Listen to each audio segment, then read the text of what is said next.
কোরআনে কারিমে আল্লাহ যে সবকগুলো দিয়েছেন, আমরা যদি ওইভাবে ওই সবকগুলো নিতে পারতাম, বাংলাদেশে আমার মনে হয় কারো লাগতো না, শুধু পীরের মুরিদরা এই দেশে ইসলাম কায়েম করে ফেলত। 48,000-এর উপরে দেশে পীর মুরিদ কত লক্ষ কোটি আছে। 9টা সবকের প্রথম সবক আল্লাহ নবীকে দিয়েছিলেন, ইকরা, হে নবী আপনি পড়েন।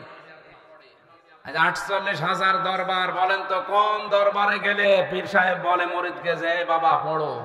আপনি একটা দরবার দেখান, আমি সেখানে যাব। নেই, একটাও পাইনি আমি। ছিল আগে চট্টগ্রামের মরহুম আব্দুল জব্বার মাওলানা, উনি ইন্তেকালের পরে এখন আর এগুলো আসে না। আর বাকিগুলো তো বাদই দিলাম। যেখানে যাই সেখানে বলে হো হো জিকির করো। জিকির তো বাস্তবে করাই লাগবে, মাস্ট বি। ইয়া আইয়ুহাল্লাযীনা আমানু যিকুরুল্লাহা যিকরান কাসীরা ওয়া সাব্বিহুহু বুকরাতাও ওয়া আসীলা। ওহে যারা ঈমানের দাবি করো, তোমরা আল্লাহর জিকির বেশি পরিমাণে করো। এখানে কাসীর না দিয়ে আল্লাহ কাসীরা দিয়েছে। বেশি বেশি আল্লাহর জিকির করো, বিশেষ করে সকাল আর সন্ধ্যায়। সকাল আর সন্ধ্যায় দিলেন কেন?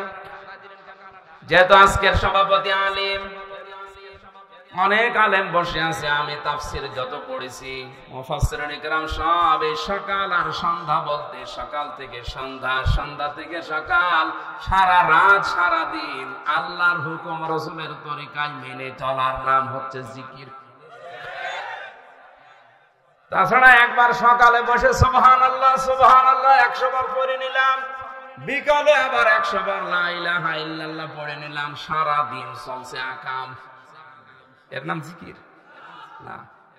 এই জন্য আল্লাহ পাক নামাজের আগে কিন্তু কাসীরা দেননি, কিন্তু জিকিরের আগে পরে কাসীরা আছে কোরআনে। ফাইদা কুদিয়াতিস সালাতু ফান্তাশিরু ফিল আরদি ওয়াবতাগু মিন ফাদলিল্লাহ ওয়াযকুরুল্লাহা কাসীরান লাআল্লাকুম তুফলিহুন।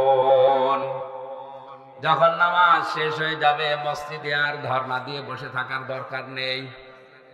এটা আমি বানালাম, ঘোষণাকার। নামাজ শেষ, মসজিদের কাজ এবার শেষ। ছড়িয়ে যাও, ছিটিয়ে পড়ো, বেরিয়ে যাও।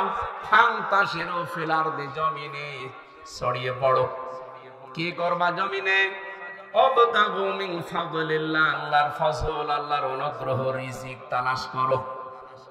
এই জন্য মানুষ মসজিদে গেলে পায় রহমত, আর জমিনে আসলে পায় রিজিক, ফজল। মসজিদে প্রবেশ করার সময় আল্লাহ পাক নবীর মাধ্যমে শিখিয়ে দিয়েছেন, আল্লাহুম্মা আফতাহলি আবওয়াবা রাহমাতিক, হে আল্লাহ আমার জন্য তোমার রহমতের যত দরজা আছে, আবওয়াব বাবের বহুবচন, যত দরজা আছে তোমার রহমতের সব তুমি আমার জন্য খুলে দাও। আমি তোমার রহমতের জায়গা মসজিদে এসেছি। তাহলে রহমতের জায়গা কোনটা?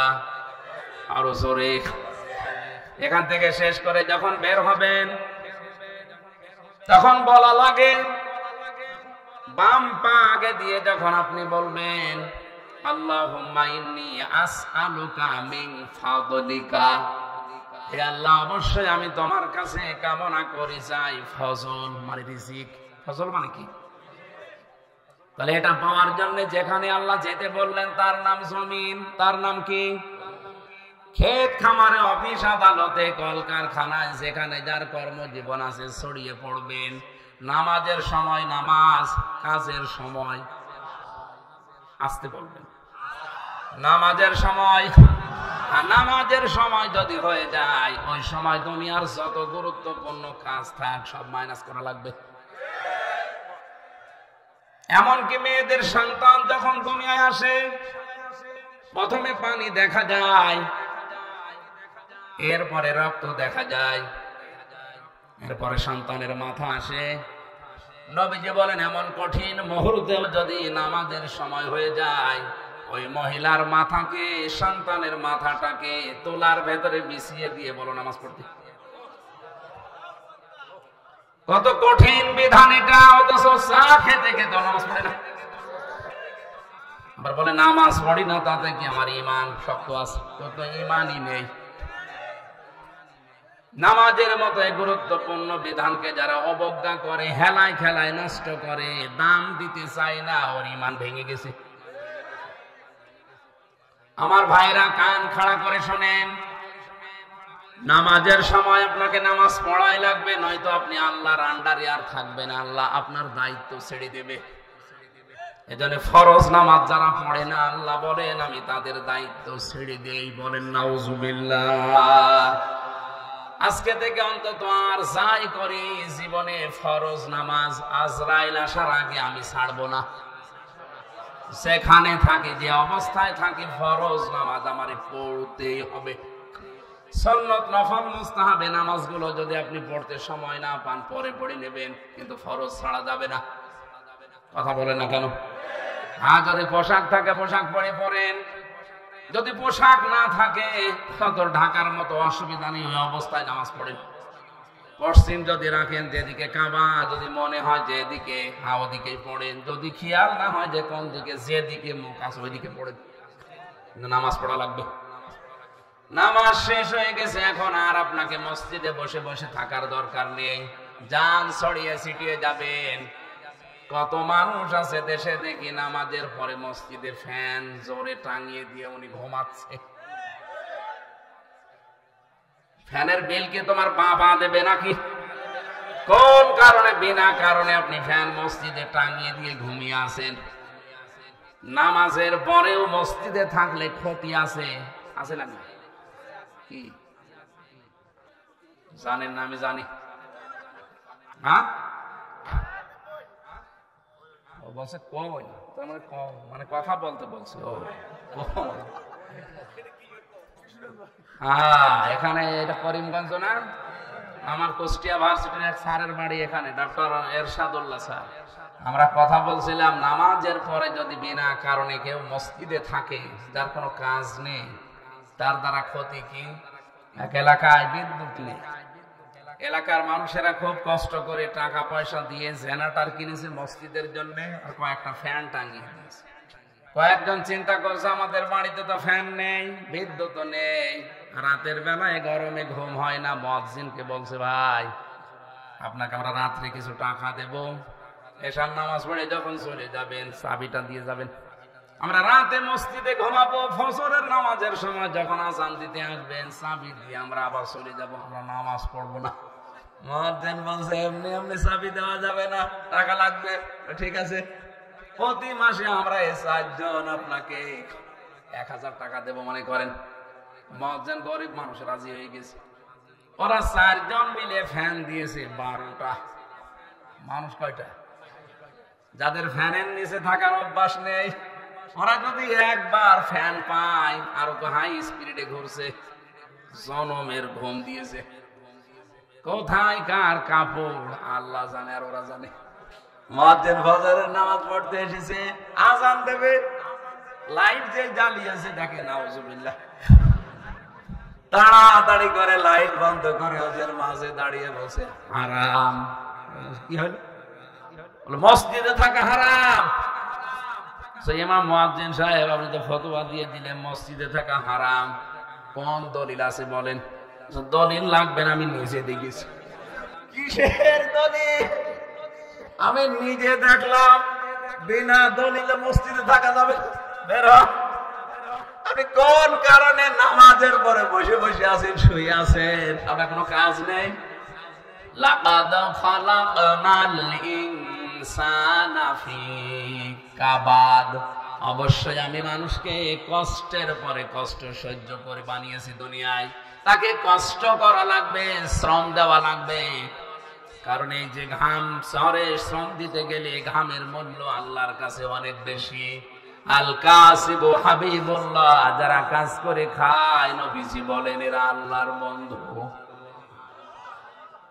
এই জন্য নামাজ শেষ, মসজিদ থেকে আপনি বের হয়ে যাবেন, শব্দের দিকে খেয়াল করে দেখবেন। নামাজের আগে কিন্তু আল্লাহ উযকুরুল্লাহ কাসীরা দেয়নি, কারণ আল্লাহ জানে যে নামাজ পড়তে গেলে মানুষ এমনি আমাকে ডাকবে। কিন্তু কর্মজীবনে যে জমিনে যখন ছড়িয়ে যাবেন, যার যেখানে কর্মজীবন আছে, ওই জায়গায় যে যেন মানুষ আল্লাহকে স্মরণ করে, কম না বেশি? আযকুরুল্লাহ কাসীরা। রিজিক তালাশ করতে গিয়ে এখন আর জিকির কম করলে হবে না, এখানে জিকির বেশি করা লাগবে। এখানে যে জিকির, এইটা কি? ওখানে বসে বসে সুবহানাল্লাহ পড়া। যেখানে যেই বিধান আছে ওই বিধানটা ওখানে ওইভাবে পালন করার নাম তাহলে জিকির। এজন্য সাব্বিহুহু বুকরাতান ওয়া আসীলার ব্যাখ্যায় মুফাসসিরিন ইকরাম লিখেছেন, সকাল থেকে সন্ধ্যা, সন্ধ্যা থেকে সকাল, সারা দিন সারা রাত আল্লাহর বিধান রাসূলের তরিকায় মেনে চলার নাম জিকির। আপনি এই শিক্ষা দিতে পারেন না দরবারে? কোরআনের প্রথম সবক তাহলে আল্লাহ যেটা দিয়েছে তার নাম পড়ো। আপনাকে পড়া লাগবে আগে। আজ অনেক মানুষ ফতোয়া বের করেছে যে জানার নাম ইসলাম না, মানার নাম ইসলাম, এটা শয়তানি। আরে ভাই, আপনি যদি নাই জানেন তে মানবেন কি? এক কথা বলে না কেন? আমরা জানি না, এই জন্য তো ইসলামের নাম নিয়ে উল্টা পাল্টা জিনিস আমাদেরকে খাওয়িয়ে দেয়। আমরা যদি সত্যি জানতাম যে আসলে এটা ইসলাম কিনা, জীবন চলে গেল আমরা শিরিক করতাম না।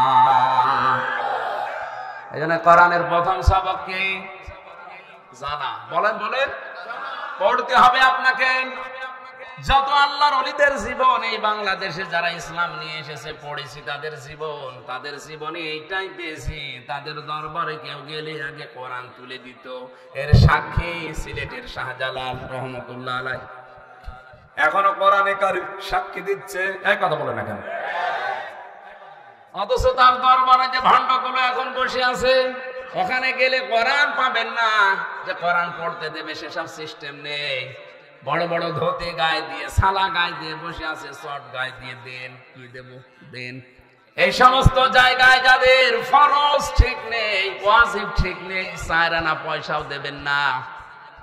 কুষ্টিয়ার লালনের মাজারে মানুষ যায় আল্লাহর ওলি মনে করি, ওখানে অধিকাংশ মানুষ যেভাবে গাঁজা খায়, ওই জিনিস খেলে মানুষের ব্রেন বিগড়িয়ে যায়, তখন পোশাক আশাক আর ঠিক থাকে না। কথা বলে না কেন? মস্তিষ্ক বিকৃত হয়ে গেলে মানুষ দিকদারা ঠিক থাকে, তখন মাকে বউ বলে ফেলে।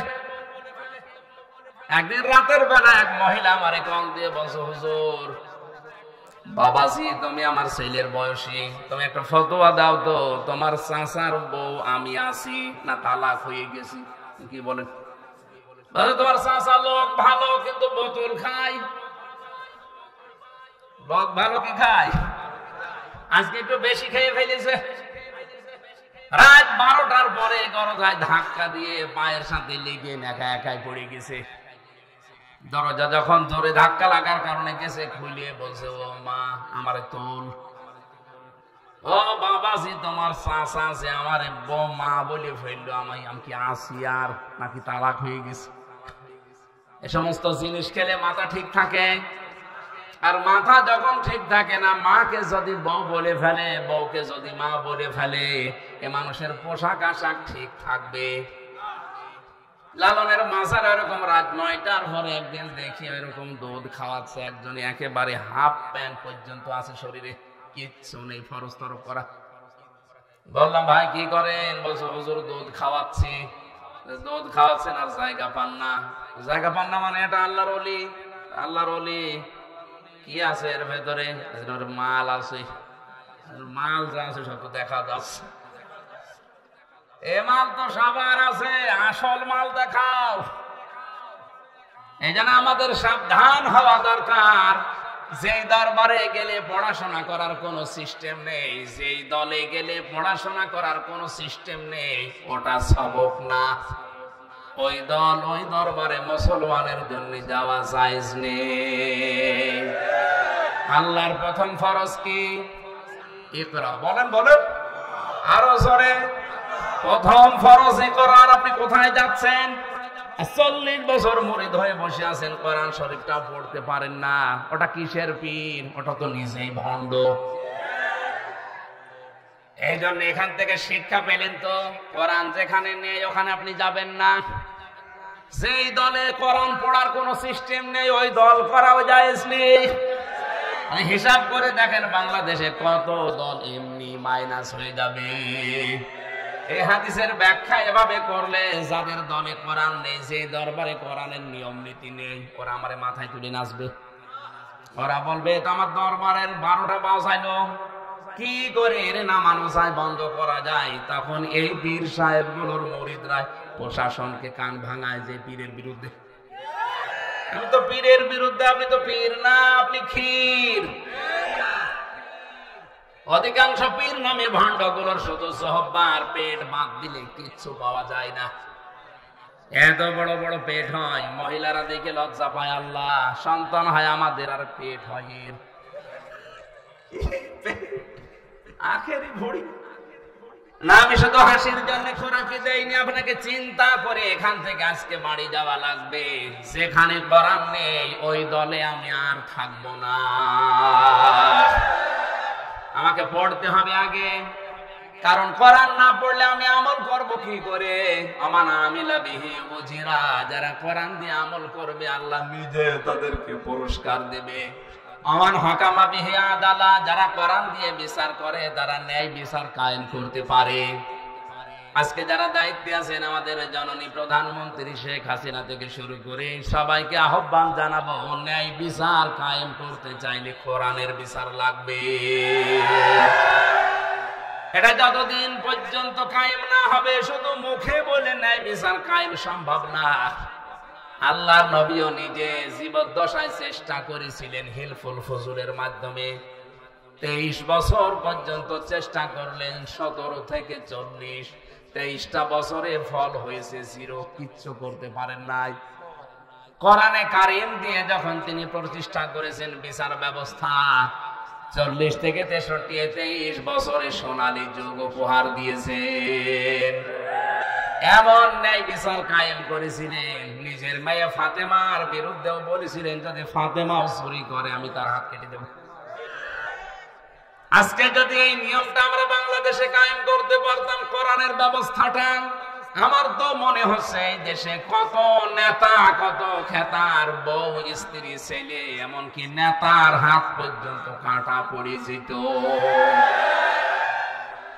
যারা চুরি করে টাকা পাচার করেছে ওদের হাত থাকার কথা, যারা বেগম পাড়া বানিয়েছে ওদের হাত থাকার কথা। তাহলে এই দেশে হাত থাকার কথা না কত জনের আপনি বলেন? এরা জীবনেও চাইবে যে কোরআনে কারিমে ওয়াসারিকু ওয়াসারিকাতু আয়াত সংসদে যাক। এরা তখন এই আয়াতকে বর্বর আয়াত বলে আইনটা বর্বর আইন। তুমি আল্লাহর চাইতে বড় দয়ালু হয়ে গেছো। আল্লাহ ভালো করে জানে তো চরিত্র সংশোধন করার জন্য হাত কাটা ছাড়া কোনো বিধান নেই। আল্লাহর এই আইনকে যারা বর্বর আইন বলেছে এবং যারা সাপোর্ট দিয়েছে, যারা মনে করেছে প্রত্যেকটাই বেঈমান হয়ে গেছে, তাদের তাওবা করে আবার মুসলমান হওয়া লাগবে।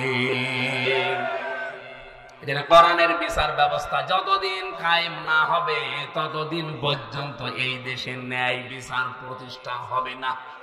এটা রাজনৈতিক বক্তব্য না, এটাই কোরআনের এবং হাদিসের বক্তব্য। কোরআনে কারিম আল্লাহ নাযিল করেছেন এই পৃথিবীতে ন্যায় বিচার করার জন্য। সেটাই যদি কায়েম না হয়, তো ন্যায় বিচার আপনি পাবেন কোথায়? খলিফাতুল মুসলিমিন হযরত ওমর তার ছেলে মদ খাওয়ার অপরাধে তাকে দুর্রা মেরে দুনিয়া থেকে বিদায় করে দিয়েছিলেন। এইটাই ন্যায় বিচার। আজ বাংলার সমাজে ধনী মানুষেরা কিছু করলে ছাড় পেয়ে যায়, আর গরিব মানুষরা কিছু করলে বিচার ডবল করে হয়। এটা ছিল বনি ইসরাইলদের স্বভাব। কথা বলেন না কেন? হযরত মুহাম্মদ রাসূলুল্লাহ ঘোষণা দিয়েছেন, উম্মতেরা, বনি ইসরাইলের উম্মতের ভেতরে এই চরিত্র ছিল। ওরা ধনীরা কেউ যদি কিছু করতো ছেড়ে দিত, আর গরিব মানুষ যদি চুন থেকে পান খসতো তার বিচার ডবল করে করত। এই জন্য আল্লাহ তাদেরকে দুনিয়াতে চরম শাস্তি দিয়েছে। সে অবস্থায় এখন কিন্তু চলে এসেছে। আমরা যদি এখনো না পাল্টা, আমাদের দোয়া কবুল বন্ধ হয়ে যাবে। আমান দাআ ইলাইহি হাদা, নবীজি বলেন কেউ যদি কোরআন দিয়ে মানুষকে ডাকে, আল্লাহ নিজে তাকে হেদায়েতের উপরে রাখে। দাআ একালিপ টান আছে। আপনি যদি হেদায়েতের উপরে থাকতে চান, কোরআন দিয়ে মানুষকে ডাকতে হবে। আর আজ ডাকছে অনেকে তার বাবার দিকে, অনেকে ডাকছে তার পীর সাহেবের দিকে। ও বলে হেদায়েতের উপরে আছে, তো গোমরাহির উপরে আছে। নবীজি বললেন যদি হেদায়েতের উপরে টিকে থাকতে চাও, কোরআন দিয়ে মানুষকে ডাক দিবা।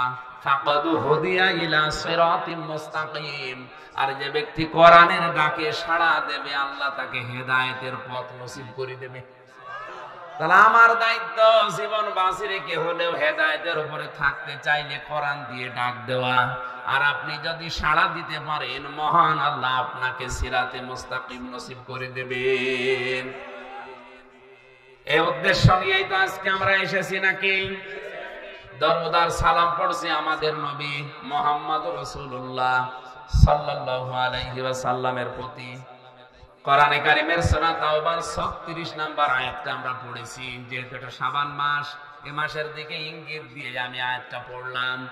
জবান খুলে মাসের কিছু শিক্ষা আয়াত থেকে বের হবে, আমরা যেন নিতে পারি। পড়েন আউযু বিল্লাহি মিনাশ শাইতানির রাজিম। বিসমিল্লাহির রহমানির রহিম।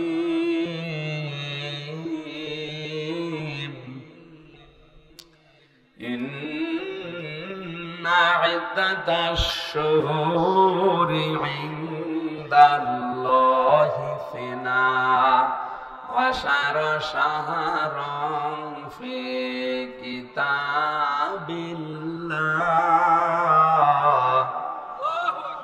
ইয়াওমা খালাকাস সামাওয়াতি ওয়াল আরদা মিনহা আরবাআতুন হুরুম। আল্লাহ পাক বলেন, আসমান আর জমিন যেদিন আমি তৈরি করি, ওই দিন আমার কিতাবে 12টা মাসের নাম আমি লিখে রেখেছিলাম। খুব খেয়াল করে শোনেন, আল্লাহ পাক তার কিতাবের ভেতরে জমিন আসমান যেদিন বানিয়েছেন, ওই দিন 12টা মাসের নাম লিখেছেন। কয়টা? ওটা জানুয়ারি, ফেব্রুয়ারি, মার্চ, বৈশাখ, জ্যৈষ্ঠ, আষাঢ়। মিনহা আরবাতুন হুরুম, এর ভেতরে আবার 4টা মাস পবিত্র। তাফসীরে ইবনে কাসির লিখেছেন প্রথম মাসটার নাম হচ্ছে মুহররম, 2 নম্বরে জিলকাদ, জিলহজ, আর 3 নম্বরে পয়েন্টে 3টা মাসের নাম আছে, যে কোনো একটা হবে। কোন কোন তাফসীর কারক লিখেছেন হয় রজব, নাই শাবান, নাই রমজান। আমরা যেহেতু শাবান মাসে আছি, আমরা শাবান মাসটা ধরলাম। তাহলে এই যে 4টা মাস, এটা পবিত্র, এটা সম্মানিত মাস।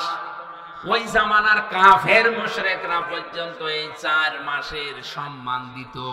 খেয়াল করে, 1500 বছর আগে আয়াতটা নাযিল হয়। ওই জামানার যারা কাফের, যারা বেদিন, ওই সমস্ত মানুষগুলো এই 4টা মাসের সম্মান দিত।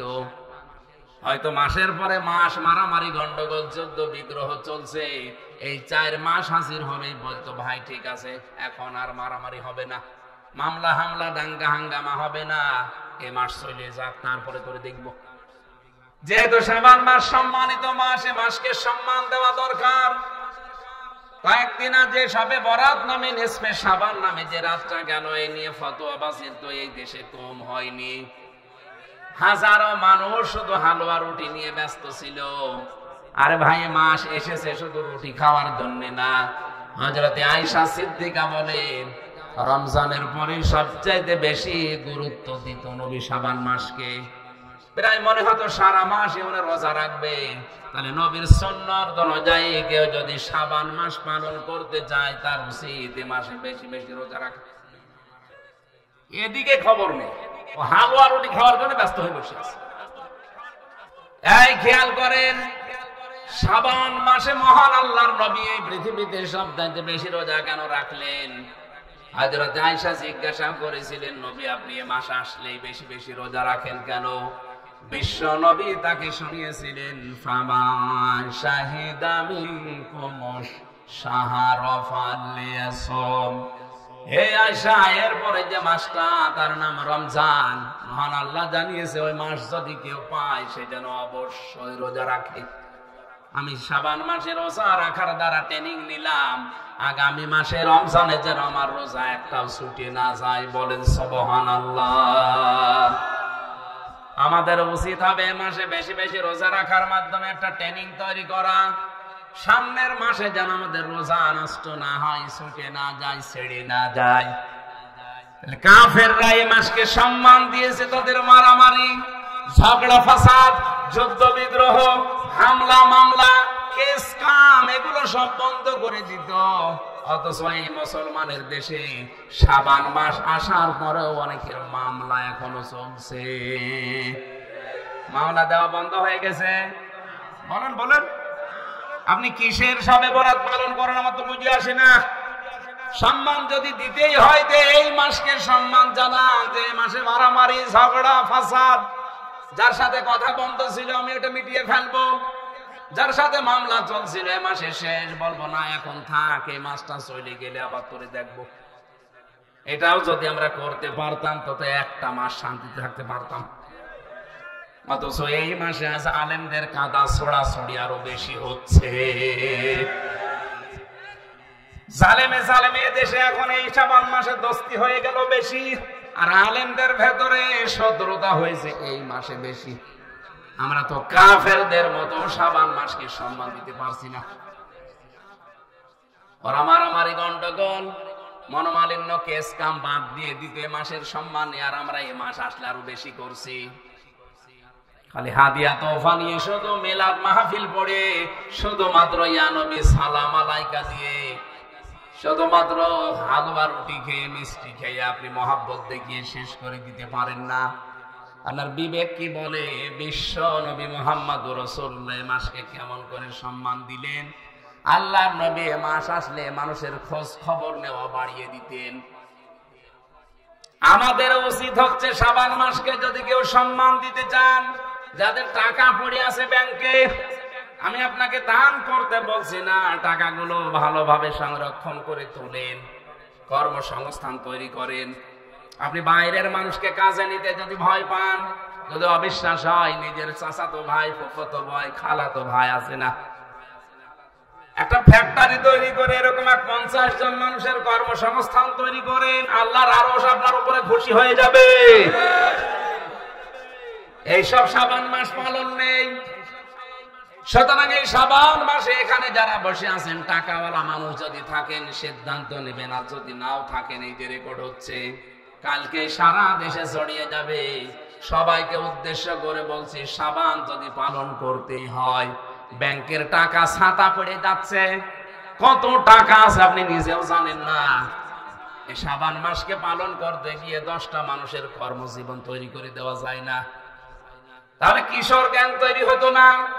রাস্তায় ছিনতাই, চাঁদাবাজি এগুলো বন্ধ হয়ে যেত? কথা বলেন না কেন? মানুষের কাজ যখন থাকে না, হতাশ হয়ে যায় জীবনের উপরে, তখনই ও রাস্তায় নামে অবৈধভাবে। এটা শুধু একা দায়ী না, আপনিও দায়ী। আপনি কি শাবান মাস পালন করে গেলেন? প্রতি বছরে বছরে মাসটা আসে চলেও যায়, কিছুই করতে পারেন না। আজকের এই মাসে সিদ্ধান্ত নেন, আর মাত্র 6 দিন আছে। এই 6 দিনে যেন এমন কিছু করতে পারি, 5টা রিক্সা কিনে 5 জনকে চালাতে দিন। মাসে মাসে আপনি আমার এই টাকা দিয়ে দেবেন, দেখবেন আপনার টাকা দেওয়ার পরে ওর সংসার চালাতে সাহায্য হয়ে যাবে। ইসলাম আমরা এখান থেকে বুঝি না, আরো রাস্তার টাকা, ব্রিজের টাকা, কালভার্টের টাকা, এতিমের টাকা, গমের টাকা, কাবিখার টাকা মেরে খায়, আর ওইটা দিয়ে মসজিদের টাইলস লাগিয়ে দেয়। কিশোরগঞ্জবাসী একটা মসজিদ বানিয়ে দিলে কয়জন নামাজ পড়বে? না খুব বেশি হলো 5000 মানুষ। আর একটা রাস্তা বানিয়ে দিলে, একটা ব্রিজ বানিয়ে দিলে লক্ষ লক্ষ মানুষ হাঁটবে, চলাফেরা করবে। 1000 মসজিদ বানানোর চাইতে একটা রাস্তা বানানো আল্লাহর কাছে অনেক দামি। ইসলাম আজ আমরা এভাবে যদি নিতে পারতাম, সত্যি বাংলাদেশটা সোনার বাংলায় হয়ে যেত। কোথা থেকে যে ইসলাম নিয়েছে আল্লাহ ভালো জানে। কোরআনে কারীম জানাচ্ছে, কুনতুম খায়রা উম্মাতিন উখরিজাত লিন-নাস ইলা আখির আয়াত। সূরা আলে ইমরান 4 নাম্বার পারার 3 নাম্বার পৃষ্ঠার 3 নাম্বার লাইনের 112 নাম্বার আয়াত, 13 নাম্বার আয়াত, এটা 10 নাম্বার আয়াত। আল্লাহ পাক বলেন তোমরাই শ্রেষ্ঠ জাতি, তোমাদেরকে আমি মানুষের কল্যাণের জন্য বের করেছি। আপনার দ্বারা যদি মানুষের উপকারী না হয় তে আপনি আর কুকুর সমান। কথা বলেন না কেন?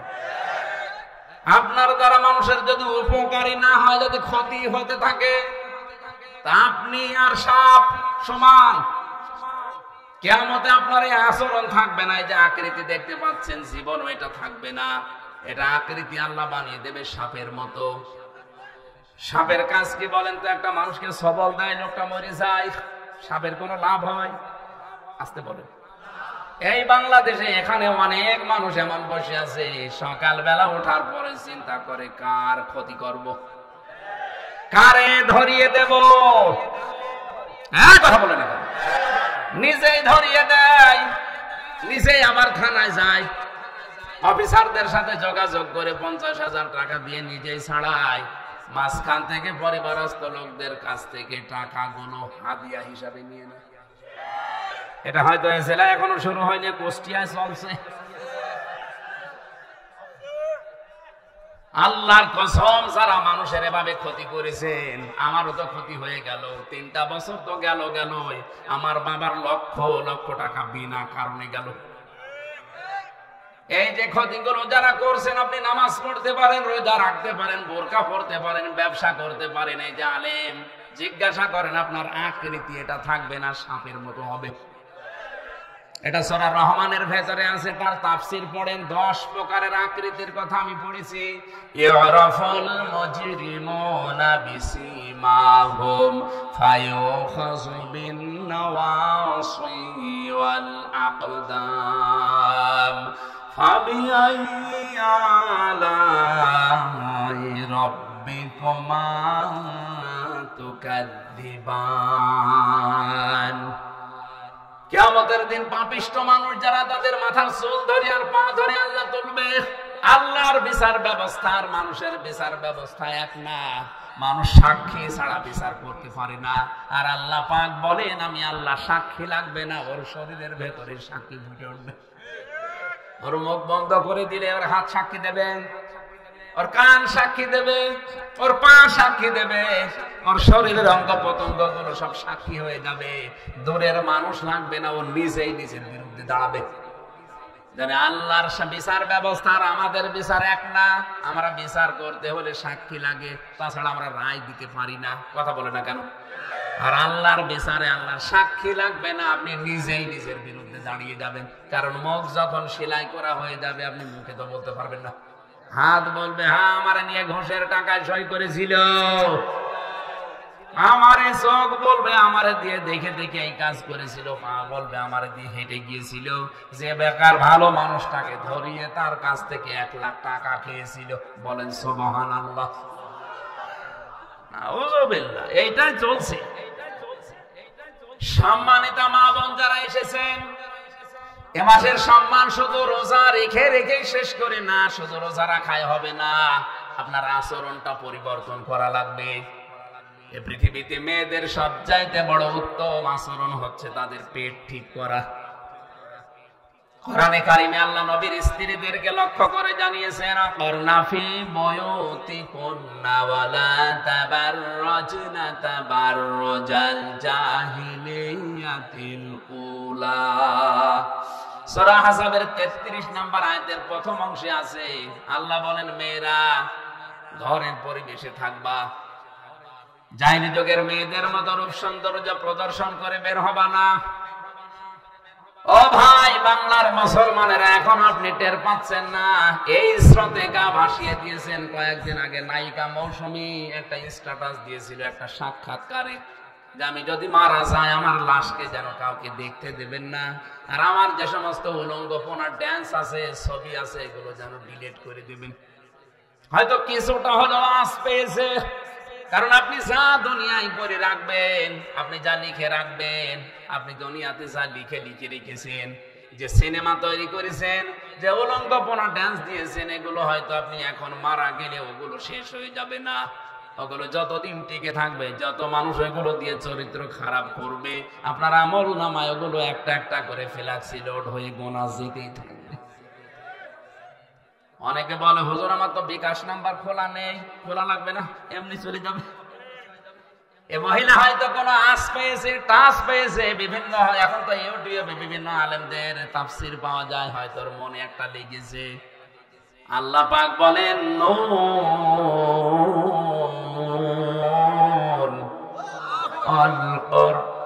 আল কলামি ওয়া মা ইয়াসতুরুন।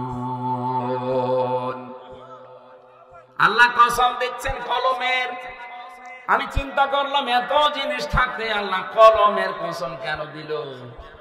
আমার চিন্তার রেখা শেষ হয়ে গেছে। এইভাবে যে দুনিয়ায় যত ভালো কাজ আর মন্দ কাজ বলেন সব কিছুর মূলে কিন্তু কলম। এক কথা বলেন না কেন? তাসলিমা নাসরিন ইসলামের বিরুদ্ধে লিখেছে কি দিয়ে? আরো জোরে।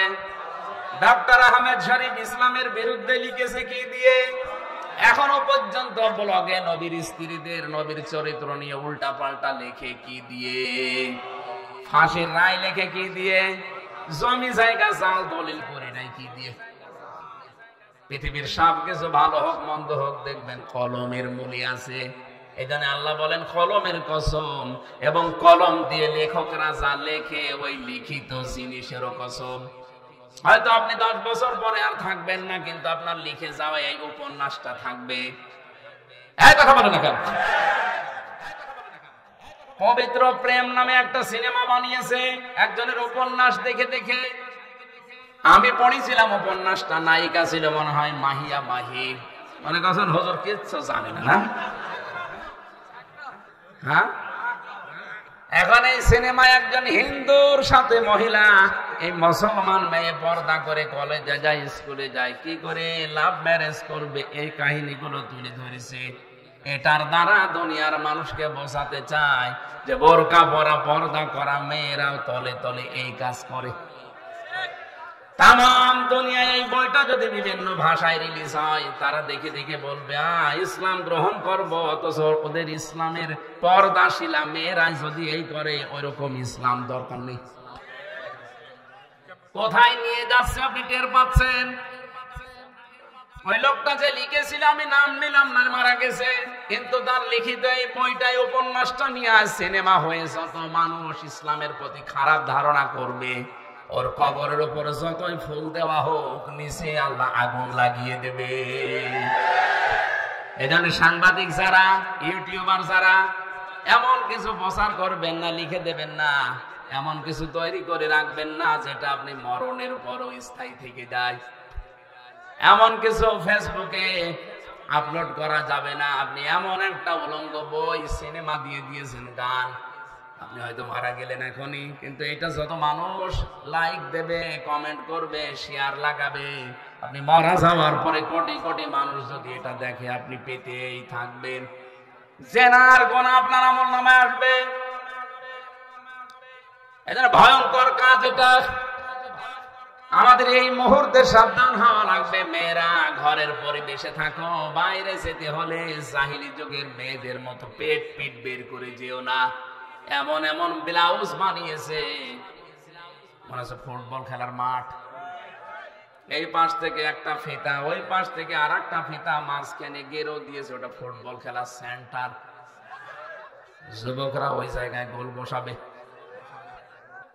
এখন যদি বলেন হুজুর আমরা দেখি বিভিন্ন কায়দায়, আপনি দেখেন কোন কায়দায়? কুষ্টিয়ার বড় বাজার থেকে যদি রিকশায় ওঠেন, সামনের দিকে তাকিয়ে দেখবেন বিশাল মাঠ, কোন দিকে তাকাবো? এমন পোশাক বানিয়েছে, বুকের উপরে কোন ওড়না নেই, যুবতী মেয়ে, লিখে রেখেছে এক বুক সালা। নাউযুবিল্লাহি মিন যালিক। মাথায় কোনো কাপড় দেয় না। যে মহিলার চুল খোলা থাকবে, যত মানুষের চুল দেখবে, নবীজি বলেন প্রতিটি চুল কিয়ামতে কামড় দেবে সাপ হয়ে। সম্মানিত মা বোনেরা, এই শাবান মাসকে সম্মান দেওয়া শেখেন, পর্দার ভেতরে আসেন। আপনার পেটে যে আল্লাহ ভালো সন্তান দেবে, এই শাবান মাসে এমনিতেই দেবে না, এটা ভালো হওয়ার জন্য মা হওয়া লাগবে আব্দুল কাদের জিলানীর মতো মা। আব্দুল কাদের জিলানী যে মায়ের পেটে এসেছিলেন, বাসর রাতে তার বাবা দৌড় দিয়েছে বাসর ঘর থেকে। স্ত্রী ডাক দিয়ে বলে, স্বামী আমার দৌড় দেবেন না, আমার বাবা আমার সম্পর্কে যা যা বলেছে একটু শোনেন, আমি ব্যাখ্যা করছি। আমার বাবা হয়তো আপনাকে বলেছিল যে আমি অন্ধ। এ কথার অর্থ হচ্ছে যুবতী হওয়ার পর থেকে এই চোখ দিয়ে এমন কোন হারাম জিনিস আমি দেখি নাই, এই জন্যই বাবা বলেছে আমি অন্ধ। আমার মনে হয় এরকম মেয়ে এখন মানুষের ঘরে ঘরে। 5 বছর থেকে চরিত্র হারিয়ে ফেলছে। আমার বাবা বলেছে আমি ন্যাংরা। যুবতী হওয়ার পর থেকে এই পা দিয়ে কোনো পরপুরুষের কাছে আমি কোনো কাজের জন্য যাইনি। এই জন্যের উপকর্ষে আমার বাবা আমাকে ন্যাংরা বলেছে, আমার কালা বলেছে, কারণ আমি এই বয়স পর্যন্ত কোনো বিপদ শুনিও নাই, এই জবান দিয়ে আমি করিও নাই। এই জন্য বোবা বলেছে, বধির বলেছে। আপনার কোনো অসুবিধা নেই, আমি আপনার স্ত্রী। সম্মানিত মা বোনেরা, আমি আশা করছি আমি আপনাদেরকে অনেক ভালোবাসি। আল্লাহর কসম, মিজানুর রহমান আজহারী এখন দেশে নেই, উনি আপনাদেরকে অনেক ভালোবাসতো আমি জানি। ওনার তুলনায় পরিবর্তে এখন যেহেতু আমি আছি, কসম করে বলছি আপনাদের প্রতি কোনো রাগ নেই, বিদ্বেষ নেই, আপনাদের আমি ভালোবাসি। তো ভালোবাসার কাজ করা লাগবে। পর্দার ভেতরে চলে আসেন, এটা আপনার রক্ষা কবচ। আমার মনে হয় কোন মহিলা যদি পর্দার ভেতরে এসে রাস্তায় চলাফেরা করে, মনে হয় যে 2 জন বডিগার্ডের সাথে আছে।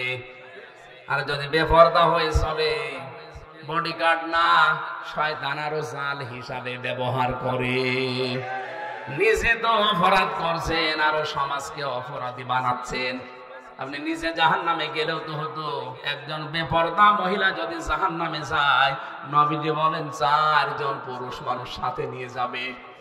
তার বাবাকে নেবে, তার বড় ভাইকে নেবে, তার স্বামীকে নেবে, তার বড় ছেলেকে নেবে। আমি হয়তো আপনার বাবা, আপনার ছেলে, আপনার বড় ভাই, হয়তো আপনার স্বামী। আপনাকে বাঁচানো লাগবে, এটা আমার দায়িত্ব। এই শাবান মাসে পর্দায় চলে আসেন, আপনার সম্মান আল্লাহ বাড়িয়ে দেবে।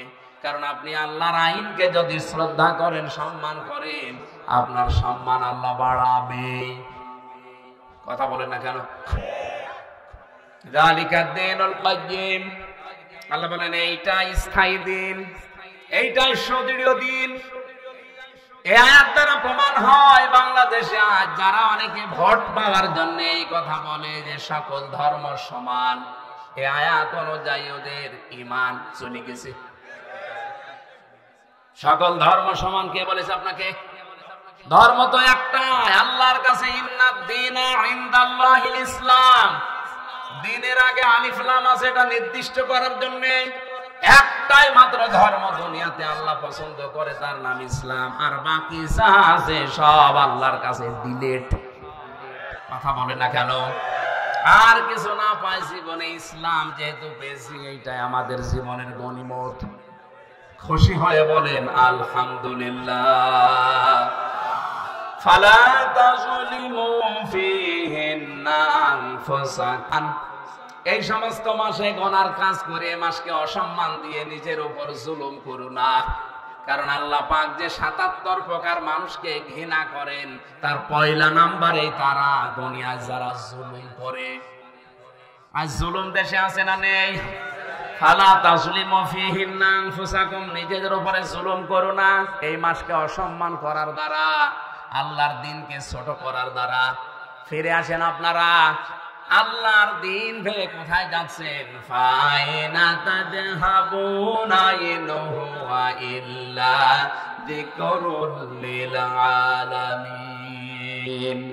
কোথায় ভেগে যান, কোথায় চলে যাচ্ছেন? এই কোরআন আল্লাহর পক্ষ থেকে বিশ্ববাসীর জন্য উপদেশ। আল্লাহর উপদেশ যদি কাউকে পরিবর্তন করতে না পারে, বিশ্বাস করে নেবেন ওর কপালে আর হেদায়েত নেই। কোরআন শরীফ এসেছে হেদায়েত দেওয়ার জন্য। এজন্য আমরা যেন জুলুম করে না ফেলে আমার নফসের উপরে। মন যেটা চায় সেটা করা, নফসের উপরে জুলুম। এই কথা বলেন না কেন? মন চাচ্ছে বিড়ি খেতে, মন চাচ্ছে মদ খেতে, খেলাম, এটা নফসের উপরে জুলুম। মন চাচ্ছে বেপরদা চলতে, চললাম, এটা নফসের উপরে জুলুম। পরিবারের জুলুম আছে না নেই? স্ত্রীর হক গুলো যদি কেউ আদায় না করে ওটা স্ত্রীর উপরে জুলুম। আল্লাহ নবী জানিয়েছেন স্ত্রীর যে 4টা হক আছে, 1 নম্বরে স্ত্রীর প্রশংসা করতে হবে, এটা তার হক। যেভাবেই হোক, যে কায়দায় হোক স্ত্রীর প্রশংসা করে, এটা তার কি। এখানে কত স্বামী বসে আছে, আজ স্ত্রী গুলো পরকীয়া প্রেম করছে, এমনিতে না। আমি জেলখানায় দেখেছি 100 জনের 70টা মানুষ প্রায় এসে তো পারিবারিক গন্ডগোলের কারণে জেলে। হয় বউ মেরে ফেলেছে, নাই আদমারা করে ফেলেছে, নাই সবাই করেছে, যে কোনো কায়দায়। এই জন্য টুকে টুকে রেখেছিলাম জেলে। বাইরে এসে আমি 2টা বইও লিখেছি, পারিবারিক জীবনে দাম্পত্য কলহ এবং তার সমাধান কি, ওটা দেখে দেখে লিখেছি ওদেরকে। এখানে হয়তো পাওয়া যাচ্ছে, যদি পাওয়া যায় অথবা গাড়িতে আসে নিয়ে গিয়ে স্ত্রীকে পড়াবেন, মঞ্চে আছে। আমার শিক্ষার বিষয় এখানে, যে সমস্ত স্ত্রীর প্রশংসা করতে চান না, আপনি কি বিশ্ব নবীর উপরে দামি স্বামী হয়ে পড়েছেন?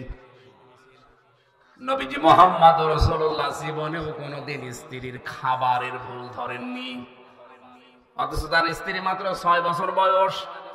কয় বছর? হযরতে আয়েশা 9 বছর বয়সে নবীজির সংসারে গেছে। 9 বছরের একটা মেয়ে কি বোঝে? আমার মেয়ের বয়স এখন 9 বছর। তাহলে মাওয়ার বয়সে একটা মেয়ে, আমার মেয়ে মাওয়া, এই বয়সে একটা মেয়ে কি বোঝে সে 9 বছরে? অথচ জীবনেও তার রান্না করা খাবার খেয়েও কোনোদিন নবীজি বদনাম করেননি। আরে রে 5 স্টারের হোটেলের মতো রান্না করে দেয়, ও আহাম্মকের পরেও বউ ধরে মারে, লোক কম হয়েছে এই জন্য। একদিন রান্না করে দেখো তো দেখি। মেয়েদের কাজের অনেকে দাম দিতে চায় না, মেয়েদের রান্নার প্রশংসা করা লাগবে 1 নম্বরে। 2 নম্বরে তাদের কাজে কর্মে যেটা আছে পারিবারিক জীবনে, এই কাজের সম্মান দেওয়া লাগবে। আজ হাজার হাজার পরিবারে আমরা দেখতে পাই মেয়েদের কাজের কোনো মূল্য নেই, অথচ ওরা বিনা টাকায় বিনা পয়সায় অনেকগুলো কাজ করে, ধোপানি চাকরানি। এই কথা বলছেন না কেন? আপনার কাপড় ধুয়ে দেয়, ধোপানি রান্না করে দেয়, রাঁধুনি ঘর দোর মুছে দেয়, চাকরানি, যত রকমের কাজ আছে আপনাই ওখানে দিয়ে করাচ্ছেন। অথচ কোরআন জানিয়েছে মেয়েটি স্ত্রী হিসাবে আসবে আপনার কাছে রাজরানী হয়ে। ও যদি কোনো কাজ করতে না চায় তার গুনাহ হবে না। এমনকি আপনার সন্তানকে যদি সে দুধ পান না করায় তারপরও তার কোনো গুনাহ নেই। আমি আলেমকে জিজ্ঞাসা করছি, আল-ওয়ালিদাতু ইউরদি'না আওলাদাহুন্না হাওলাইনি কামিলাইনি লিমান আরাদা আইয়ুতিম্মার রাদা। এখানে মোজারে দেওয়া, এখানে মোজারে শব্দ দেওয়া, পুরুষের শব্দ, কোনো স্ত্রীবাচক শব্দ এখানে নেই। সন্তানের দুধ খাওয়ানোর দায়িত্ব মার না বাবার? বাবার। কার? মারা তো দয়া করে আপনার উপরে ইহসান করে দুধটা পান করিয়ে দিচ্ছে, এর বিনিময়ে আমরা আজ পর্যন্ত কোনো মাকে টাকাও দেই না। এই কথা বলে না কেন? এটা যে মনে হয় মাইকে ওয়াজ করা ঠিক হচ্ছে না, মাইক বাদ দিয়ে করার দরকার ছিল, কারণ এই আওয়াজ যদি ওদের কানে যায় না জানে আবার বেঁকে বসে কিনা। বলবে ঠিক আছে কোরআনে যেহেতু আছে আমরা আর বিনা টাকায় ফিরে ফিরে দুধ খাওয়াবো না। দুধ খাওয়াতে হলে আমাদেরকে 2 বছরে 50,000 টাকা দেওয়া লাগবে। এবার আপনি মরেন, আপনার সওয়াল নিয়ে মেয়ে নিয়ে আপনি মরেন। মেয়েদের পরিবারস্থ লোকদের যে কাজ আপনি হিসাব করে কোলাতে পারবেন না। আমার দাদা বেঁচে ছিল যখন একটা গল্প বলতো, এক লোক ওরকম খালি গরম দেয়, স্ত্রীর কাজের কোনো দাম দেয় না। ওর স্ত্রী একদম বলেই ফেলেছে, কি গো তুমি কোনো কাজে মন পায় না তোমার, ঠিক আছে তোমার কাজ আমারে দাও, আমার কাজ তুমি করো। ও বলছে তোমার আবার এই কাজ হইলো নাকি? ঠিক আছে আজকে যা আছে পরিবারে সব কাজ তুমি করবা, তোমার কাজ তো শুধু গরু চড়ানো, আমি ওইটা আজকে করছি। পুরুষের পোশাক পরে গেছে মাঠে গরু চড়িয়ে সারাদিন পরিশ্রম করে করে আসতেছে, ভাত রান্না করার জন্য চাউল দরকার, যে দেখে চাউল ছাড়া নেই, ওই খোদ বা গোড়া সহ আছে, ওটা এখন ঝাড়তে হবে পরিষ্কার করার জন্য। কোলা নিয়ে এসেছে, যে কোড়া নাকি বলে, কোলা নিয়ে এসেছে চাউল ঝাড়বে। চাউল ছাড়তে হলে তো নিচে একটা আওয়াজ দেওয়া লাগে হাত দিয়ে, তাছাড়া ঝাড়া হয় না। ও চিন্তা করছে আমার বউ তো চাউল ঝাড়ে কিন্তু টক টক করে একটা আওয়াজ হয়, সে কাটি কই। কাটি খুঁজে পাচ্ছি না। ভাত রান্না না করে বসে আছে, ও মহিলা ছাগল গরু চড়িয়ে বলছে, কই কি করেছো? বলছে, তোমার মতো বজ্জাত মহিলার সাথে সংসার করাই কঠিন। কোলার নিচে চাউল ছাড়তে গেলে যে টক টক করে আওয়াজ হয়, সে কাটি কই? তুমি কাটি খুঁজতেছো, আর আমার কাছে কোনো দাম দাও না, এবার আমার কাছে দাও, দেখো টক টক করে আওয়াজ কি করে হয়। একদিন আপনি পারবেন না। এই জন্য স্ত্রীর উপর আমরা যেন জুলুম করে জালেম হয়ে না যায়। আল্লাহ কিন্তু ঘৃণা করে সবচাইতে বেশি জালেমকে, আর আল্লাহর মামলাও হবে জালেমের বিরুদ্ধে। স্ত্রীর খাবারের প্রশংসা করা লাগবে, স্ত্রীর কাজের প্রশংসা করা লাগবে। আল্লাহ চান না কোন সংসার ভেঙে যাক। ছোটখাটো কোনো বিষয়ে যদি মনোমালিন্য হয়েও থাকে, খুব বেশি দিন গড়াবেন না, তাড়াতাড়ি করে মিল করা লাগবে। স্ত্রীর সাথে যদি এভাবে থাকতেই থাকে গন্ডগোল লেগে, আমার যতটুকু ধারণা 3 দিন পার হয়ে গেলে শয়তান আর বসে থাকে না।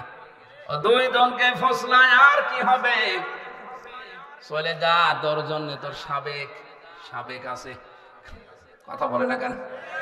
2 জনকে যেহেতু শয়তান ফসলাচ্ছে, শেষ পর্যন্ত সোনার সংসারটা ভেঙে যায়, মাঝখান থেকে সন্তানগুলো জাহান্নামে পড়ে।